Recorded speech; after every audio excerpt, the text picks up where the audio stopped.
Merhabalar HD Doğa kanalı izleyicileri, bugünkü videomuzda kalem aşılarını yapacağız. Nasip olursa yapacağımız aşılar genel itibariyle ince anaçlara tek kalem şeklinde olacak. Yarma kalem aşısı, dilcikli İngiliz aşısı yapacağız. Aşı macunu veya streç film kullanmayacağız. Hangi türlere, hangi çeşitleri yapacağımızdan da bahsedelim. Erik ağaçlarında kayısı aşısı, kalem aşısı ve badem ağacında kayısı aşısı yapacağız. Bunların dışında ayva ağacına deveci armudu aşısı yapacağız arkadaşlar. Şimdi uygulama kısmına geçiyoruz. Bu görmüş olduğunuz kalemleri bundan aylar öncesinde alıp buzdolabının sebzelik kısmında muhafaza etmiştik. Bugün günlerden 2 Mayıs yani Ramazan bayramının birincisi günündeyiz. Bu aşıları yaptıktan sonra aşıların sonuçlarını da yayınlayacağım nasip olursa. Erik ağacımıza kayısı şekerpare aşısını yapacağız. Buyurun aşımıza geçelim. Görmüş olduğunuz gibi aşı kalemlerini buzdolabında muhafaza etmemize rağmen hafif gözlerde bir hareketlenmeler var. Hiç fark etmez. Görmüş olduğunuz kısımda da aşıları muhafaza etmek amacıyla ne yapıyorduk arkadaşlar? İçerisine su koyup aşının su kaybını engellemek amacıyla sıcak havalarda bu işlemi yapıyorduk. Aşı kalemlerimizi suyun içerisine koyduk. Aşı kaleminin şu kısmını temizliyorduk. Yani bir 4-5 santimlik olan kısmı temizliyorduk. Bunun sebebi ise burada daha öncesinde kesmiş olduğumuz alanda yıpranma ve benzeri şeyler varsa onların tazelenmesi, burada su kaybı falan oluşmuşsa onların giderilmesi amacıyla temizleyeceğiz. Ondan sonraki kısımda 3 göz aşının cinsine göre kayısı ağacında göz aralıkları sık ama ayva ağacında normal olabilir. Ona göre 3 göz, 4 göz, 2 göz sizin elinizdeki kalemin yapısına göre göz bırakıp aşımızı yapacağız arkadaşlar.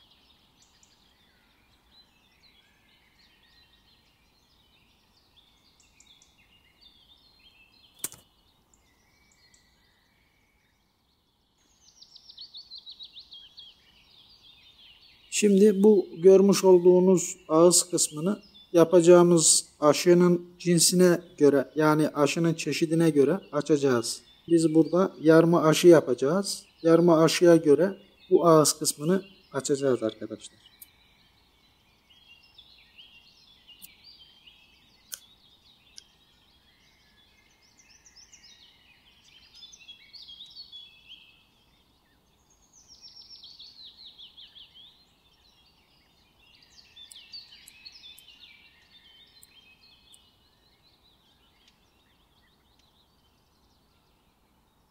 Aşıyı açtığımızda yarma aşı olacağı için bu kısım üçgenimsi bir şekil alması gerekiyor. Şu şekilde üçgenimsi bir şekil alması gerekiyor. Yani şu kısımda kabuğun olup olmasının çok önemi yok. Önemli olan şu görmüş olduğunuz kısım üçgenimsi açılması. Biz üçgenimsi yapıyı açtık arkadaşlar. Bu açılan kısmında pürüzsüz olması gerekiyor. Yani açmış olduğunuz bu yüzeylerin pürüzsüz olması gerekiyor. Ve su kaybının önüne geçmek için aşı kalemini ağzınızda tutabilirsiniz. Veya suyun içerisine de koyabilirsiniz. Şimdi burada yapmanız gereken 1, 2, 3 göz veya 4 göz. Kalemin yani kayısının cinsi yakın olduğu için kayısının gözleri ben burada 2-4 göz üzerinden bu kayısı kalemini keseceğim. Kestim. Kesme işleminden sonra söylemiş olduğum gibi kesilen diğer kısmı hemen su kaybının önüne geçmek amacıyla suyun içerisine koydum. Bunu da kararmanın veya su kaybının önüne geçmek amacıyla ağzıma koyacağım arkadaşlar. Anacımızda uygun yüzeyi tespit ettikten sonra yapmanız gereken anacımızı genelde bu tarz kalem aşılarında bir karış şeklinde bir 15-20 santim üst kısımlardan kesim yapabilirsiniz. Ben bir karış üzerinden kalemi takacağım yeri belirleyeceğim şimdi. Bu işlemi yaptıktan sonra yakında gözler varsa onları temizleyebilirsiniz. Veya ferdahlama işlemi yani yenileme işlemini yapabilirsiniz. Bizim anacımız ince olduğu için tek kalem takacağız arkadaşlar.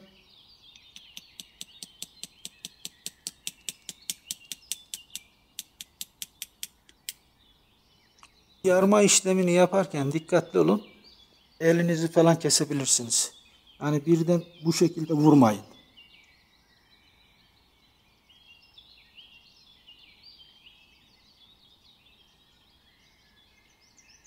Şu kısımda elinizi koyun ki kalem çok fazla dışarıda içe kaymasın.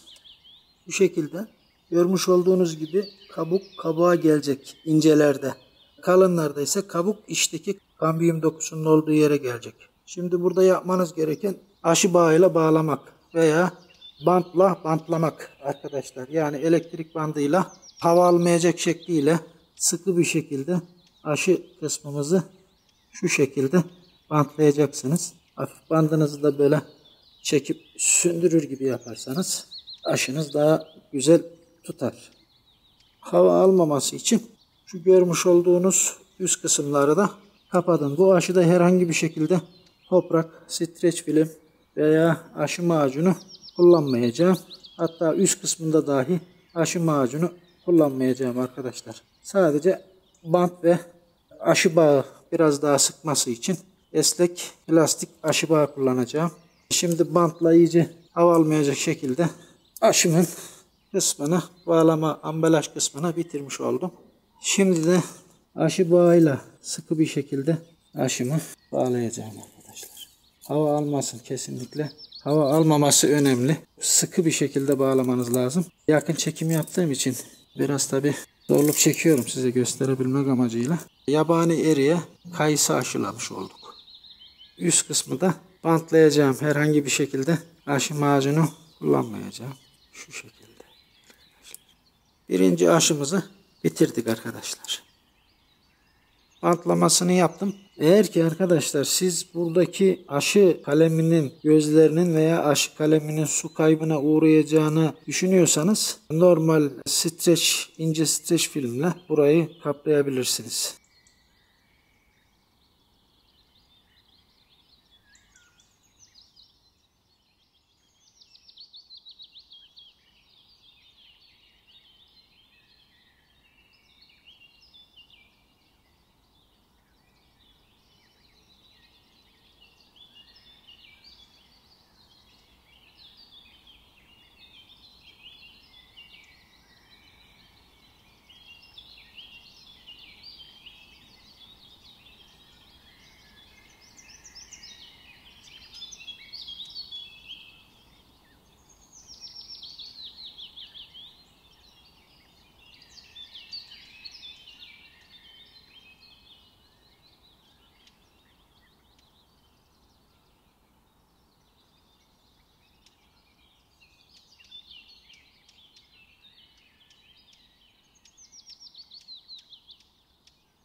Görmüş olduğunuz yabani erik ağacı bizim bölgemizde mancar eriği ya da dağ eriği şeklinde geçer arkadaşlar.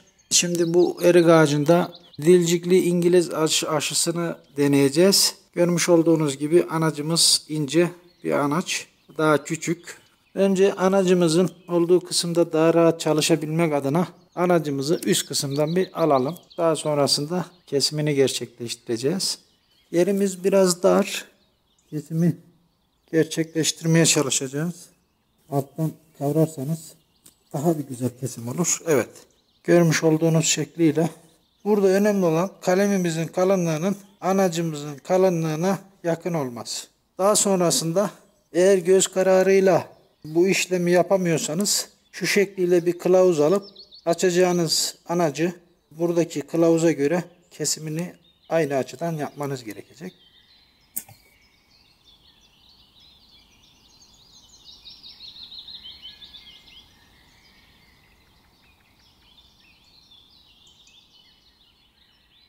Açma işlemini gerçekleştirdik. Açmış olduğumuz yerle kalemimizin açmış olduğumuz ağız kısmı birbiriyle aynı. Burada yapmanız gereken kalemde ve anaçta 1/3 oranında yarma işlemi, kesme işlemi yapıp yerine oturtacağız. Şurası yarısı üst kısımdan şuradan. Bunu yaparken dikkatli olun, elinizi kesmeyin arkadaşlar. Yani kayısı sert bir ağaç. Kayısı ağacında bunu deneyeceğiz. Olup olmadığını göreceğiz. Görmüş olduğunuz gibi yarma işlemini gerçekleştirdik.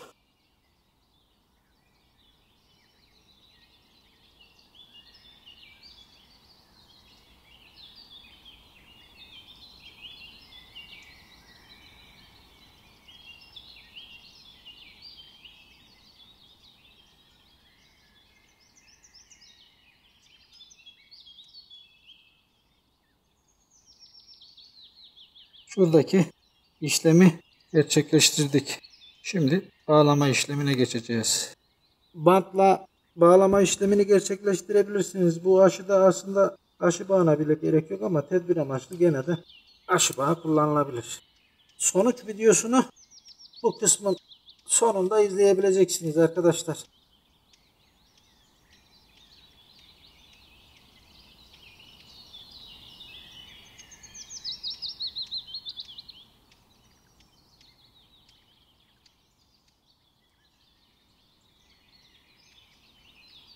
Evet arkadaşlar, aşımız bitti.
HD Doğa kanalını izlemeyi unutmayın. Beğenmeyi, videolarımızı unutmayın arkadaşlar.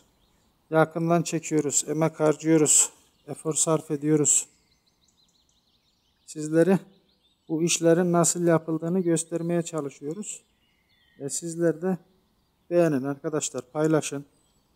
Öğrenmek isteyenler rahatlıkla bu yakın çekimlerden aşıyı yapabilir, öğrenebilirler. Görüşmek üzere, kendinize iyi bakın. Allah'a emanet olun, HD Doğa'da kalın arkadaşlar.